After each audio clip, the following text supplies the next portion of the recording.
Hey, how's it going, guys? Midnight Club Gamer here, and you're watching some Battlefield 3 from the beta on the PlayStation 3.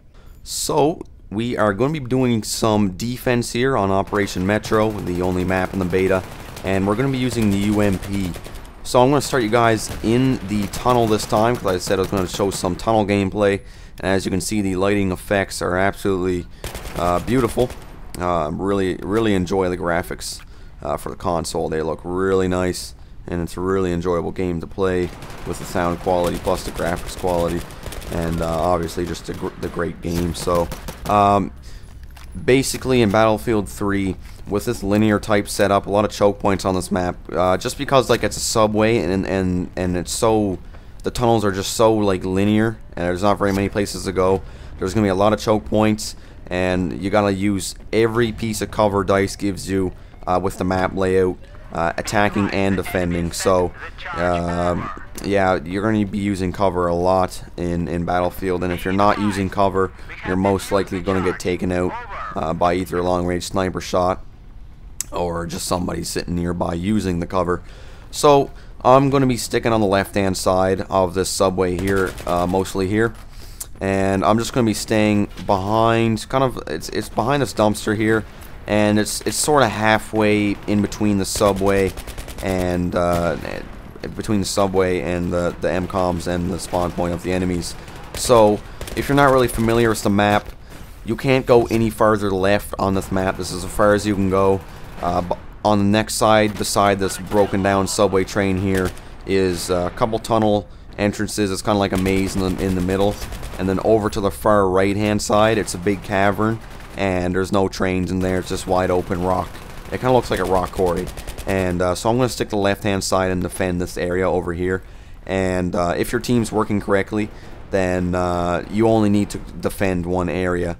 And that's what I recommend. I wouldn't recommend running around all over the map, because once you move to a different area, it allows the enemies that you were just defending to move in and probably get in behind you. And then you really got to work on getting the enemies flushed back out. And if they're smart, they'll put down a mobile spawn point, and then it's basically all over from there. They can spawn in, and you got to move your defense line way back, and you'll probably lose the objectives.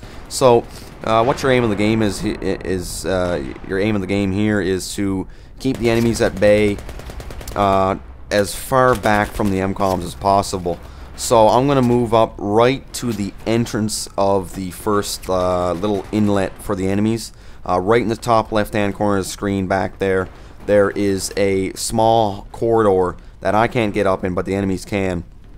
And they come down this corridor, and they can drop down into this main area on the subway section here. So that's kind of what I'm defending there. I'm watching for people coming out of there.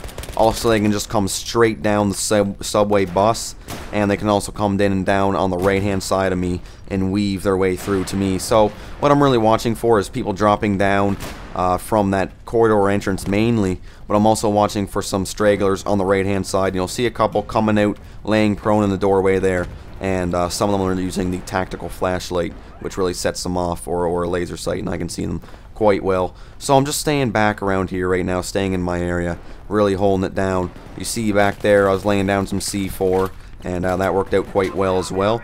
Now I move over to the right hand side now, and over to rock quarry section, and there's a lot of action over here. I heard a lot of gunfire, so I moved over here. And if there's not a lot of action in your area, you haven't got a kill in a couple, about 30 seconds or a minute, I'd recommend moving to a different area. I said stay in one area, but I mean, if there's not a lot of action, you may as well move and do something better for your team. So I found where all the people were. They're spawning on each other here right now. I get a lot of kills. I mean, I'd say about 8 kills just right here. It's the UMP. And what you notice about Battlefield 3 is the engineer weapons, or I call them engineer weapons, just from my past Battlefield experience, like the UMP, the PB2000. What you'll notice about Battlefield 3 is they're not suppressed at all, like Battlefield Bad Company 2. They also have a smaller clip size. They're a lot chunkier to shoot. Feels like you're shooting an assault rifle or an LMG, and they're really loud. So a big difference from the normal engineer class in Battlefield Bad Company 2. But if you look at real life scenarios, the engineer weapons, they don't sound quiet at all, and they usually shoot like they do in Battlefield 3. So you see there, I got 40 and 8 with the UMP early in the round. I was using the saw. That didn't really turn out that well, so I switched over. I adapted my strategy, and once again, back into the newer Battlefield. And you still have to adapt your strategy in any game, any FPS game you play. Each round, each server you play, the game style is going to be slightly different. There's different players, obviously, so they're going to play differently, and so you have to adapt your strategy to that. The saw wasn't working, the long range capability wasn't that good, so I switched over to UMP, which is really well rounded at close range, medium range, and seemed to work out for me. So I hopefully enjoyed the gameplay there. Hopefully you learned something there, and I'm probably going to be bringing some attacking next. You probably watched enough defending, and yeah, so that'll be it for me. And I'll see you guys on the battlefield.